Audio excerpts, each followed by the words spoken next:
9.4 question number 15 શું કહે છે 2xy plus y square minus 2x square dy by dx equal to 0 x is equal to 1 ત્યારે y is equal to 2 okay ચલો dy by dx ને જ કરતા બનાવીશું બોલો શું થાય વિચારો 2xy plus y square is equal to 2x square dy by dx હવે આ પેલો ભાઈ છેદમાં જશે તો બોલો શું થાય dy by dx બરાબર 2xy plus y square upon હાલો ડન છે છેદ વિભાજન કરી નાખવું છે કે છેલ્લે કરશું રહેવા દઈએ તે ચલો હવે શું કરીશું બોલો ધારો કે y by x is equal to v y is equal to vx dy by dx is equal to v plus x dv by dx મુખ્ય કિંમત ચલો શું થાય v plus x dv by dx 2x vx v square x square ચલો x square cancel થઈ જશે શું વધે બોલતો એન્જલ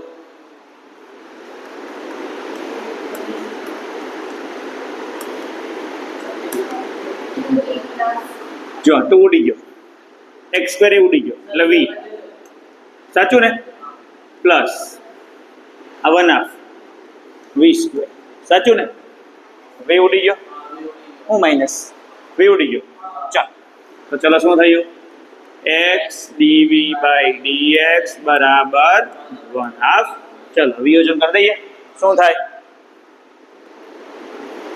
1/v square dv सही ना 1/2x dx डन चलो बन्ने बाजू संकलन डन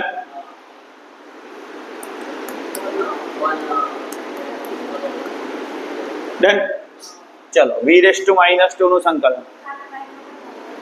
એટલે જવાબ શું આવે અહીંયા ફાઇનલ -1 ના છેદમાં v અહીંયા શું આવે 1/2 log mod x plus c ચલો v ની કિંમત મૂકી દઈએ અને પછી આપણી કન્ડિશન શું છે x ની સામે 2 સોરી x = 1 ની સામે 2 ચલો y by x મૂકો તો શું થાય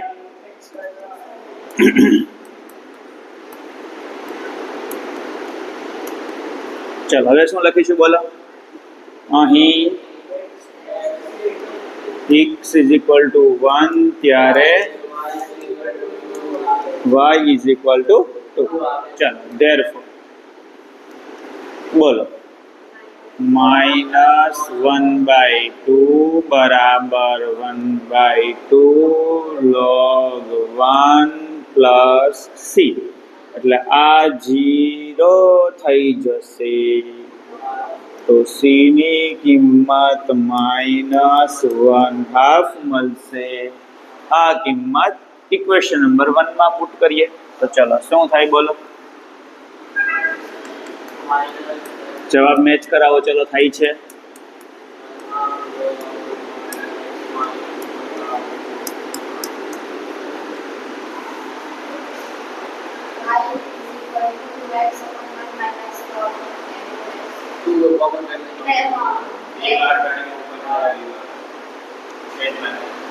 अपन હું છે log 1 mod x અને આ ભાઈ ex નથી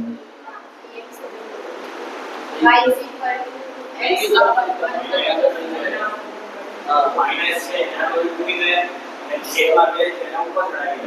log mod x -1 નથી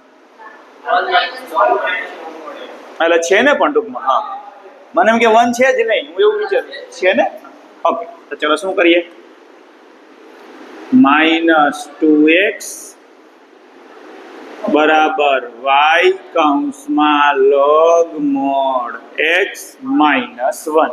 હવે આ ભાઈ છેદમાં જાય, ઉલટ કર દો એટલે પ્લસ થઈ જાય.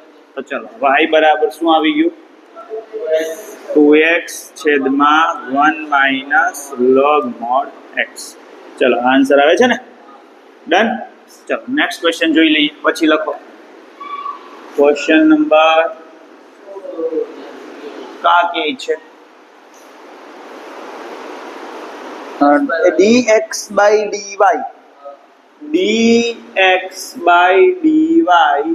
is equal to h of x upon y.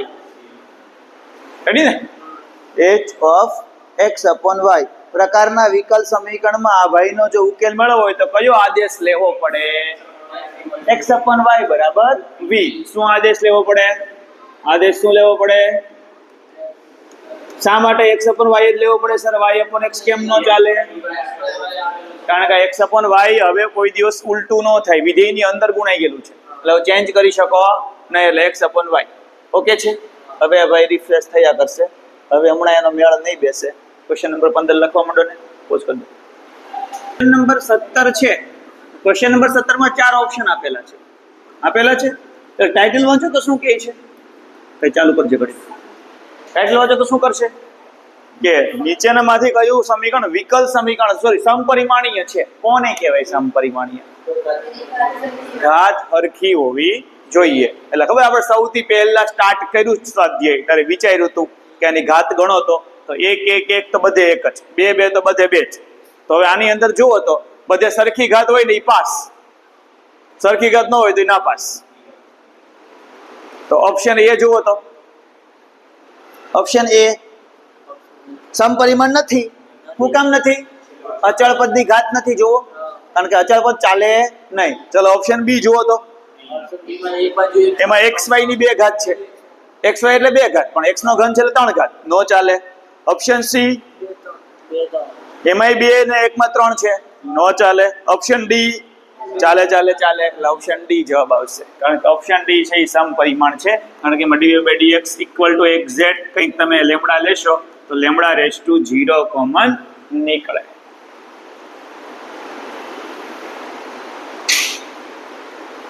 Okay છે. ચલો ડન છે. એક વસ્તુ સમજાવી હતી, જો મને મળી જાય ને.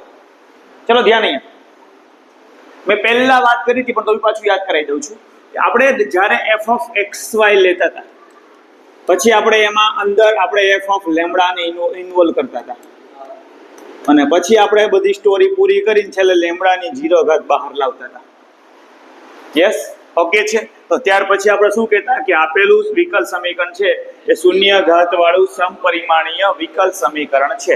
પણ કોઈક વખત MCQ માં એવું પૂછી નાખે, માનો કે આવું પૂછે x³ + y³ dy - x + y dx બરાબર 0. તો આ કેટલા ઘાત વાળું સમપરિમાણીય વિકલ સમીકરણ છે એવું પૂછી નાખે. સમજ પડે છે, કેટલા ઘાત વાળું સમપરિમાણ તો ન કહેવાય આને, પણ કેટલા ઘાત વાળું. તો ચલો કેટલા ઘાત વાળું નક્કી કરવું હોય તો આપણી સ્ટોરી સેમ, dy/dx તો પહેલા જોઈએ ને, એટલે આ ભાઈ સામે જાય. ઓકે છે, બરન થોડું વધારે દો, બાકી મજા નહીં, માઇનસ ઘાત થઈ જશે. ઓકે ચલો x4 + y4 છેદમાં અહીંયા લોચો છે ભાઈ x3 + y3. હાલો રેડી છે. પછી આપણે f(1) લેમ્બડા ને પિક્ચરમાં લાવશું તો બધે આવું થઈ જાય, λ4 x4 λ4 y4 λ3 x3. પછી આમાંથી લેમ્બડા કોમન નીકળે. શા માટે, 4 કોમન, 3 કોમન, 3 ઘાત એટલે અંશમાં 4 ઘાત ને છેદમાં 3 ઘાત, તો બચી કેટલી, 1 ઘાત. તો લેમ્બડા કૌંસમાં f(x, y) તો આ 1 ઘાત વાળું વિકલ સમીકરણ છે, શૂન્ય ઘાત વાળું. હવે યાદ રહી ગયું કેવી રીતે પૂછે, કોમન બધું નીકળી જાય તો શૂન્ય ઘાત વાળું, કોમન કાઢતા બી કંઈક વધે તો 1 ઘાત વાળું. પણ આવું હોય ને, આવું તો નક્કી ન થાય, આવું હોય તો નક્કી ન થાય. શું કામ? કારણ કે તમે કેવી રીતે વિચારી શકો અહીંયા લેમડા સ્ક્વેર હોય તો કોમન કેમ કાઢો? અંદર લેમડા પાછો જીવતો રહે છે, તો એ કોઈ ઘાતનું નક્કી થઈ શકે? અંદર લેમડા બચવો ન જોઈએ, લેમડા બધો બહાર આવી જોઈએ, અને પછી લેમડા જેટલો બચે જેટલી ઘાત વાળું સમીકરણ થાય. લેમડા હોય, કોઈક વખત લેમડાની જગ્યાએ ફાઈ હોય તો મૂંઝાવાનું નહીં, નામ ચેન્જ કર્યું છે. ફાઈ ની 0 ઘાત, ફાઈ ની 1 ઘાત, ફાઈ ની 2 ઘાત. આવડી ગયું? યાદ રહી ગયું? તો 2 ઘાત વાળું વિકલ સમીકરણ. સમજ પડી ગઈ? ડન છે. આ પાર્ટ બી માં કોઈ દિવસ નહીં આવે, આવશે તો એમસીક્યુ ની અંદર કદાચ પૂછાઈ શકે. હાલો ડન છે. પાર્ટ બી માં તો કોઈ દાખલો એનો બને જ નહીં, કારણ કે આપણે સિલેબસમાં સમપરિમાણ સિવાય કોઈ દાખલા આવતા જ નહીં, એટલે એનું સોલ્યુશન નીકાળી શકાશે નહીં. હાલો સમજ પડી ગઈ? ડન છે. વધીએ આગળ. ઓકે ચાલો, તો હવે આપણે સ્ટાર્ટ કરીએ છીએ લાસ્ટ एक्सरसाइज जिसका नाम है सुरेख. सुरेश नहीं हो भाई, सुरेख विकल समीकरण. ओके, लिनियर डिफरेंशियल इक्वेशन, सुरेख विकल समीकरण. चलो આમાં હું આવશે તો તમે સુરેખ સમીકરણ તો ભણ્યા છો. કોને કહેવાય સુરેખ સમીકરણ? જેમ કે x + y = 5, આવું એક રેખા હોય, સમજાયું ને? એને કહેવાય સુરેખ સમીકરણ. પણ હવે સુરેખ સમીકરણ નથી, વિકલ સમીકરણ છે, એટલે વિકલનના સ્વરૂપમાં કંઈક સુરેખ જેવું દેખાશે. ઓકે છે, પરફેક્ટ જ દેખાશે, કોઈ ચેન્જ નહીં આવે. હું તમને શીખવાડીશ, એટલું યાદ રાખો એટલે બધું ઓકે. એની હાથે જ મેચ કરવાનું, વાર્તા પૂરી. ઓકે છે, ચલો ધ્યાન અહીંયા, બધાનું ધ્યાન અહીંયા. સુરેખ વિકલ સમીકરણ કેવા ટાઈપનું તમને દેખાશે? ધ્યાન અહીંયા. એક dy/dx આવશે, સાહેબ નું આવે તો dx/dy આવે. હવે એમાંથી એક આવશે dy/dx આવશે, અથવા તો dx/dy આવશે. બેમાંથી એક જ બનશે, એક જ કક્ષા વાળું બનશે. ઓકે છે, એનાથી વધારે વિકલન કોઈ દિવસ તમને આપશે નહીં, કારણ કે આપણે આખા 12મા ધોરણમાં વિકલ સમીકરણનો ઉકેલ જે મેળવીએ છીએ એમાં દરેકની કક્ષા એક જ હોય છે. d² નો કોઈ દી ઉકેલ મેળવો હોય કયો મને લ્યો, કે d² નો ઉકેલ મેળવો આપણે 2 સ્વાધ્યાયમાં, બધે dy નો જ ઉકેલ મેળવો, જોઈ લેજો. સમજ પડી ગઈ? એટલે એક જ કક્ષા વાળું આપણને પાછું વિકલ સમીકરણ આપશે. આટલું ક્લિયર? ઓકે, એટલે આપણે એમાંથી કામ શું કરવાનું? સૌથી પહેલા દાખલો જોયો, ભેગો જોઈને દાખલો લાખી લીટીમાં હોય, એટલે આપણે નક્કી કરીએ dy/dx બને છે, એવું જ નક્કી કરીએ ને. એવું ન થાય તો dx/dy બને છે, એવું નક્કી કરીએ. dx/dy નક્કી કોઈ દી કરવાનું જ ન હોય, એ તો અંદર દેખાઈ જાય x/y, તો જ વાત છે, બાકી કોઈ વાત છે નહીં. ઓકે છે. અને પહેલી રીતમાં શું નક્કી કરતા? પોતપોતાના ઘરે જાય છે. હાલો ઓકે, આ રીતમાં થોડોક લોચો છે, તમે નક્કી નહીં કરી શકો dy/dx બને છે કે dx/dy બને છે. કોઈક વખત વિચારી લેવું પડશે કે આ dx/dy છે તો કેવી રીતે છે, અને dy/dx છે તો કેવી રીતે છે. એટલે આ રીત છે ને સ્પેર વ્હીલ છે તમારું, સ્પેર વ્હીલ. એટલે શું? પેલી 2 રીત જ્યાં નહીં લાગુ પડે ને ત્યારે આને વિચારવાની, કારણ કે આમાં પાછા 2 વિચાર કરવાના છે. dy/dx છે કે dx/dy છે. રેડીમેડ આપ્યું હોય તો થોડોક ઓછો પ્રોબ્લેમ આવશે, પણ એક લાઈનમાં આપ્યું હોય તો પ્રોબ્લેમ આવશે. અને જો બેઠો દાખલાની શક્યતા બેઠી જ છે, પણ તમે પ્રેક્ટિસ કરીએ છો તો તમને આઈડિયા પહેલાથી આવી જ જશે કે આમાં dy/dx લાવવાનું જ છે. ઓકે છે, એટલે પહેલો પ્રયત્ન dy/dx થી જ કરવાનો, ન થાય તો પાછું વળીને dx/dy પાસે આવવાનું.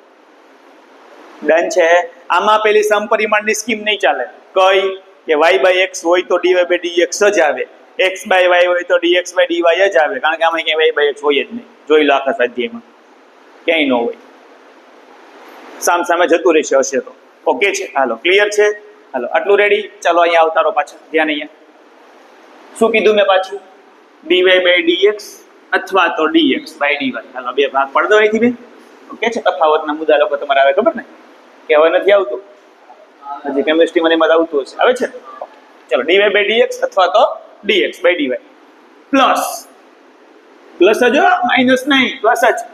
પ્લસ માઇનસ હોય તો અંદર લઈ જવાનું, માઇનસ નહીં, પછી ગણાય તો પ્લસ જ. ઓકે, પ્લસ dy/dx એટલે અહીંયા y હોવો જોઈએ, અને dx/dy હોય તો અહીંયા x હોવો જોઈએ. રેડી છે? ઓકે છે. ટ્રીક ખાસ યાદ રાખજો, dy/dx હોય તો પ્લસ કરીને y વાળું પદ હોવું જોઈએ, અને dx/dy હોય તો પ્લસ કરીને x વાળું પદ હોવું જોઈએ. વાય સ્ક્વેર વાળું ઈ નહીં, વાય વાળું જ, વાય ના ઘન વાળું ઈ નહીં, વાય વાળું જ, એક્સ વાળું જ, એક્સ ના વર્ગ વાળું ઈ નહીં. હાલો સુરેખ કરવાનું ને એટલા માટે. ઓકે છે, એટલે એક જ ઘાત ચાલે. ઓકે, પ્લસ અહીંયા એક કોઈ મિત્ર હશે બાજુ બેઠો છે. ઓકે, ઇક્વલ ટુ, આમાં ઇક્વલ ટુ એક્સ ની સાથે કોઈ મિત્ર હશે બાજુ બેઠો હશે, બરાબર કરીને કોઈ મિત્ર હશે બેઠો હશે, બરાબર કરીને કોઈ મિત્ર હશે બેઠો હશે. સર ખબર કેમ પડી કોણ મિત્ર હોય? હવે એ સમજીએ. હું યાદ રાખ્યું બોલો? dy by dx plus y વાળું પદ, y ની સાથે ગમે એ હોય, પણ સામે જે ભાઈ હોય ને એ y વાળો ન હોય. રહી ગયું યાદ? સામે જે ભાઈ હોય એ y વાળો હોય ને, એટલે આખા સમીકરણમાં y એકલો જ હોય. y ની સાથે ભલે x વાળું પદ હોય, y ની સાથે અચળ પદ બી હોય, ગમે તે હોય, અહીંયા sin x હોય, cos x હોય, x સ્ક્વેર હોય, x નો ઘન હોય, બધું હોય, ખાલી પાંચડો હોય, 5. y તો હોય જ નહીં, એ તો ખબર જ છે. શું કામ y નો હોય? તો y સ્ક્વેર થઈ જાય. એટલે અહીંયા y નો હોય, y ની સાથે ગમે તે હશે, બરાબર ની સામે y વાળો નહીં હોય, ગમે તે હશે, y વાળો હશે. એટલે અહીંયા x સ્ક્વેર y નો આવે. શું કામ નો આવે? એ તો y વાળો થઈ ગયો ને. અહીંયા x સ્ક્વેર y નો આવે. એટલે અહીંયા શું આવે? હાલો આપણે પાર્ટીશન વિચારીએ. અહીંયા શું આવે? x સ્ક્વેર વાળું પદ આવે, ઇન શોર્ટ x વાળું પદ આવે, અચળ પદ આવે. આ બધું અહીંયા આવે. બસ વાર્તા પૂરી. યાદ રહી ગયું? યાદ રહી ગયું? લાઈક હું આવું સમીકરણ બનાવું, જોજો. dy by dx plus 2xy બરાબર x સ્ક્વેર સુરેખ વિકલ સમીકરણ છે. કયું છે? સુરેખ વિકલ સમીકરણ છે. અહીંયા હું x ની 5 ઘાત લઉં ને તો ઈ જ છે. પહેલી રીતથી નો થાય, જોઈ લો. પોતપોતાની ઘેર જાય નો જાય, બીજી રીતથી નો થાય. હું કામ? કાં તો હરખી છે નહીં. आइडिया समझ में आया समझ में?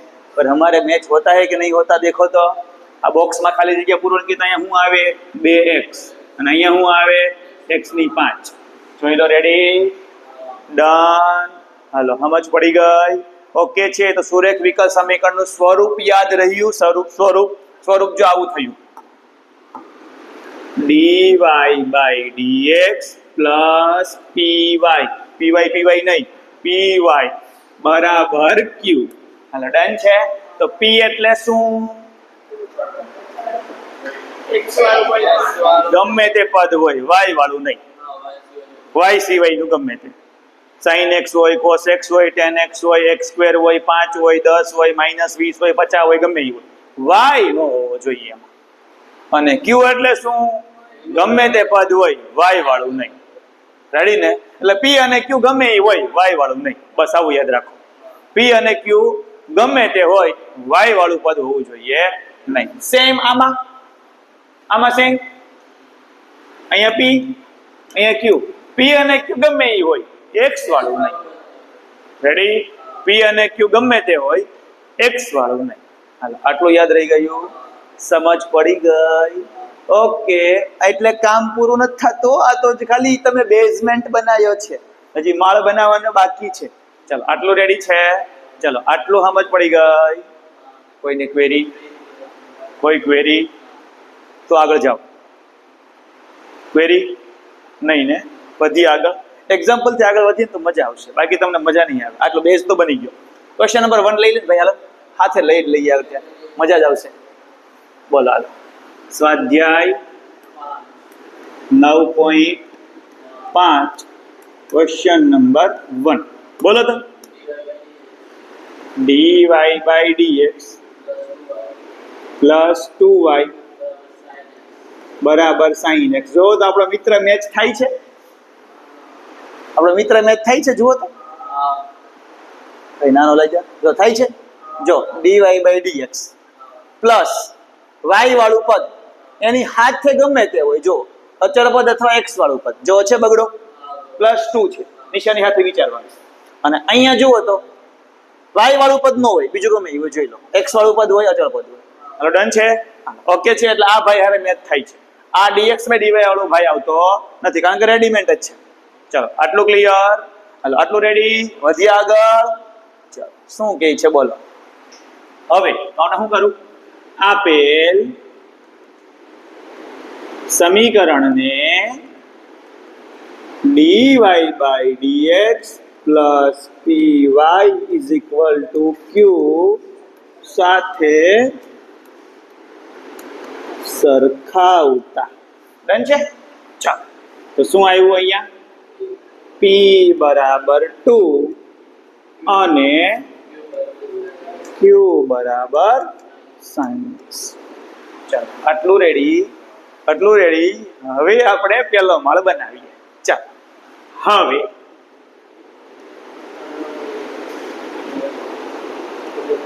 આ શબ્દ ખાસ યાદ રાખવાનો છે, ગોખવાનો છે, તમને જેવું આવડે એવું. સંકલ્યકારક અવયવ, બોલો તો બે વાર. સંકલ્યકારક અવયવ, સંકલ્યકારક અવયવ. કોઈ વખત MCQ માં પૂછી નાખશે, આપેલા વિકલ સમીકરણનો સંકલ્યકારક અવયવ ખાલી જગ્યા છે, આવું પૂછી નાખે MCQ માં. એટલે આખું પૂછે ને, MCQ આપ્યા છે ને એમાં કંઈક હશે. ચલો ઓકે છે, એમાં સંકલ્યકારક અવયવ એવું પૂછ્યું છે. ચલો યાદ રહી ગયું. આપેલા વિકલ્પ, આપેલું એટલે કોઈ પણ સમીકરણ એકાદું આપશે, એનો સંકલ્યકારક અવયવ. એટલે તમને નક્કી તો થઈ ગયું કે રીત નંબર 3 ની વાત કરે છે, એટલે એને તમારે બે માંથી કોઈ એક રીતે ગોઠવવાનું. સમજ પડી ગઈ. પાટિયા બેહાડવાના નહીં, આવું હાલે એમ ન ચાલે. dy by dx થાય તો એવું જ હાલે, dx તો dy ની જેમ પછી બેહાડી નહીં દેવાનું, બાકી સંકલ્યકારક અવયવ ખોટો આવશે. ચલો ઓકે છે ને, પાછા સ્માર્ટ હોય, બે રીતે બેહાડીને એ લોકો ઓપ્શન આપ્યા હોય, તમને અવયવ સાચો આવે. પાછું સાચો આવે મીન્સ કે એનો જવાબ બી સાચો આવશે, ઓપ્શનમાં બી હશે પણ જવાબ નહીં હોય. સમજ પડે છે? ઓકે ચલો રેડી, વધીએ આગળ પાછા. સંકલ્યકારક અવયવને અંગ્રેજીમાં કહેવાય ઇન્ટિગ્રેટિંગ ફેક્ટર. એટલે કોઈક વખત સંકલ્યકારક અવયવ શબ્દ ભૂલે જાય ને તો IF લખી દેવાનું પાર્ટ બી માં. પાર્ટ એ માં તો આપ્યું જ હોય તો પછી ક્યાં સવાલ જ છે. સંકલ્યકારક અવયવ શબ્દ આપ્યો હોય, આ વળી શું એમ નહીં, નામ છે. ભૂલાઈ જાય તો પાર્ટ બી માં બ્રહ્માસ્ત્ર છે આપણી પાસે. શું લખવાનું? IF, ઇન્ટિગ્રેટિંગ ફેક્ટર નામ છે આખું. એનું નામ શું છે? Integrating factor. અંગ્રેજી મીડિયમનો થોડોક ફાયદો તો થાય, અંગ્રેજી મીડિયમ વાળા તો આવું રાખવું પડે યાર, એને તો આવું આવી નહીં. સંકલ્યકારક અવયવ એવું લખાય ને, નો જ લખાય ને. હું બોલું તો એને નવું લાગે છે, બા વળી શું છે. ઓકે ચલો, ઇન્ટિગ્રેટિંગ ફેક્ટર. ઓકે તો ઇન્ટિગ્રેટિંગ ફેક્ટર કેમ મળે, ધ્યાન અહીંયા. e⁻, બોલો તો e⁻, સંકલ્ય એટલે સંકલન છે ને, e⁻, ઇન્ટિગ્રેશન. બોલો તો e⁻, જે બોલવાનું કોની હોય જ, એ ચેન્જ નહીં કરવાનું, એવું આવે છે દર વખતે.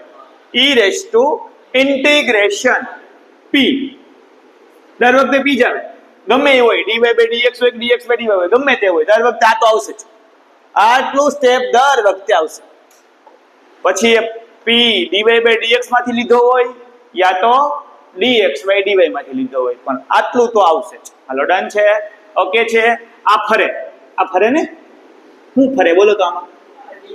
dx by dy plus px બરાબર q સાથે સરખાવ. અહીંયા તો પાછું pq જે હોય જ રહી, તો અહીંયા p જે છે એવું જ રહે, તો અહીંયા p નો ફરે. ઓકે અહીંયા ફરે. અહીંયા જે p હોય એ તમે py લીધો છે, તો p વાળું પદ કયા ચલનું હોય? x જ ચલનું હોય. સર અહીંયા તો ક્યાં x ચલનું છે? પણ ભાઈ તો એક બગડો અચળ પદ આપ્યો એટલે અહીંયા 2x આપે તો નો ચાલે? ચાલે જ ને. એટલે આ પદ કયા ચલનું હોય? x ચલનું. જો x ચલનું પદ હોય તો સંકલન કોના પ્રત્યે થાય? રેડી. એટલે આ dx શું કામ લાવ્યો સમજ પડી? dy by dx માં દર વખતે dx જ આવશે અને dx by dy માં દર વખતે dy જ આવશે. ડન છે. 99% માં આ જ દાખલા આવશે. 1% કેસમાં જ dx by dy ના દાખલાઓ આવે છે. એટલે પહેલા તમારે આને ગોખી નાખવાનું છે. પહેલો પ્રયત્ન હંમેશા ક્યાં લઈ જવાનો? dy by dx પાસે. પછી તમે એમાં અટવાઓ ને તો જ dx by dy માં કન્વર્ટ કરવાનું. ડન છે. ચલો, અને દેખાઈ જાય તો ઇશ્યુ છે જ નહીં. કદાચ અહીંયા દેખાઈ જ ગયું તમને કે dx by dy, તો પછી વિચારવાનું નહીં સાહેબ તમે તો 99% માં ગયા હતા ને, પણ ભાઈ સીધો 1% આવી ગયો. ઓકે છે, સમજાયું? ચાલ વધીએ આગળ. ચાલો આટલું થઈ ગયું. ચલો હવે આપણી પાસે બોલો p ની કિંમત છે. તમને આનું સંકલન તો 7.1 માં શીખવાડ્યું મેં. 7.1 નું હેલું હેલું બધું આવશે સંકલન અહીંયા જે આવશે ને તે. ઓકે, અઘરું કોઈ સંકલન પૂછાય જ નહીં. ચલો બોલો 2 નું સંકલન. તો e2x પ્લસ c ની લખવાનો રહેવા દેવાનું. ઓકે, ચલો શું આવ્યો? e2x. ચલો આટલું ક્લિયર. અહીંયા સુધી કોઈને પ્રશ્ન? હજી અડધો દાખલો પૂરો થયો છે. ઓકે છે, ચલો આટલું રેડી, આટલું રેડી. વધી આગળ. ચલો વધી આગળ. હવે બોલો રકમ dy by dx plus 2y is equal to sin x. હા, ઓકે છે, આ આપણી રકમ છે. તમારે આ રકમ લખવાની. આ નહીં લખો તો ચાલશે, આ સીધું લખો તો ચાલશે, પણ લખો તો કઈ વાંધો છે નહીં. 3 માર્કમાં 4 માર્કમાં પૂછાવાનું છે. ઓકે, ચાલો વધી આગળ. ચાલો હવે શું કરીએ ભાઈ? આઈએફ ને લાવ્યા તો છીએ તો પિક્ચરમાં લાવવો તો પડશે ને. ચાલો જોઈએ હો, ધ્યાન અહીંયા. બંને બાજુ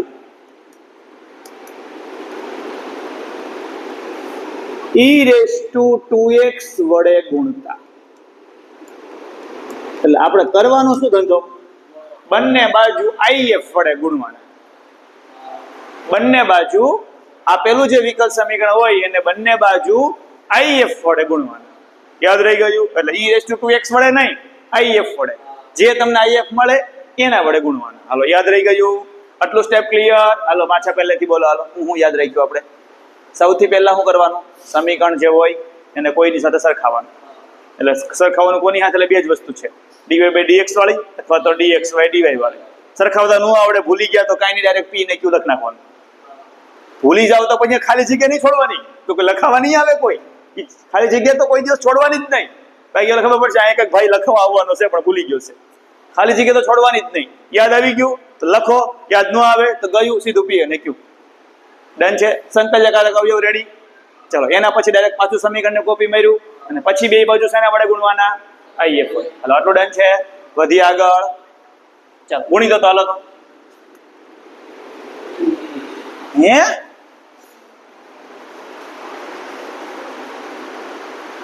ચાલો હવે શું કરીએ? પાછું બંને બાજુ e2x વડે ગુણીએ તો શું થાય? અહીંયા e2x dy by dx plus 2e2x y બરાબર e2x sin x. ડન છે? તો શું થશે સમજાવો, ધ્યાન અહીંયા. એ બે પદ દેખાય છે તમને? બે પદ ક્યારે આવે વિકલનમાં? વિકલનમાં બે પદ અલગ અલગ ક્યારે આવે? વિકલન કરો ત્યારે, યુવી નું વિકલન કરો ત્યારે. બોલો તો યુવી નું વિકલન ગુણાકારનો નિયમ. પહેલું એમ નામ બીજાનું વિકલન પ્લસ બીજું એમ નામ પહેલાનું વિકલન. તો આમાં તમને કયા બે વિધેય દેખાય છે કે જેનું વિકલન થયું હશે?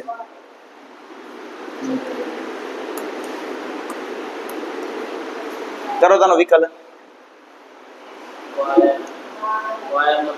e2x એમ નામ, e2x એમ નામ y નો વિકલન પ્લસ y એમ નામ e2x નો વિકલન. રેડી? એટલે અહીંયા શું આવશે દર વખતે ખબર છે?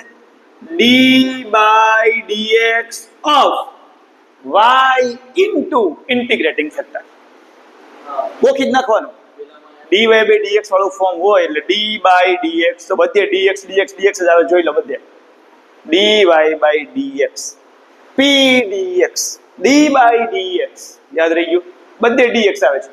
Okay, d by dx of y into integrating factor. y into integrating factor. યાદ રહેશે? ચલો બરાબર e2x sin x. અહીંયા કઈ વિકલન નથી કર્યું અમે? વિકલન નથી કર્યું અમે ક્યાંય. આ તો ખાલી એને ભેગું કર્યું છે. ચલો આટલું રેડી. ચલો હવે બે બાજુ સંકલન લઈ નાખીએ. ચાલો એટલે વિચારો બધું આ અલગ અલગ આવે છે. વિકલન પિક્ચરમાં આવ્યું, પાછું સંકલન પિક્ચરમાં આવ્યું. ચાલો બંને બાજુ સંકલન લેતા d by dx of y into e2x e raise to 2x sin x. તો કોને સાપેક્ષ સંકલન થયું હોય? x જ હોય ને, તો અહીંયા શું આવે? x. ડન છે, એટલે પેલામાં dy આવે. ઓકે છે, બીજી રીતમાં ડન છે. ઓકે, અહીંયા તો કંઈ કરવાનું છે જ નહીં. સંકલન ને વિકલન થયા ભેગા એટલે ઉડી ઉડી જાય. તો ચલો સીધું ત્યાં શું આવી જાય? y e raise to 2x બરાબર બધું ઉડી ગયું. સાહેબ dx નો ભાઈ dx ની સાથે હોય, અલગ થોડો હોય. રેડી? ચાલો અહીંયા આપણે માનો કે I1 નામ આપી દીધું.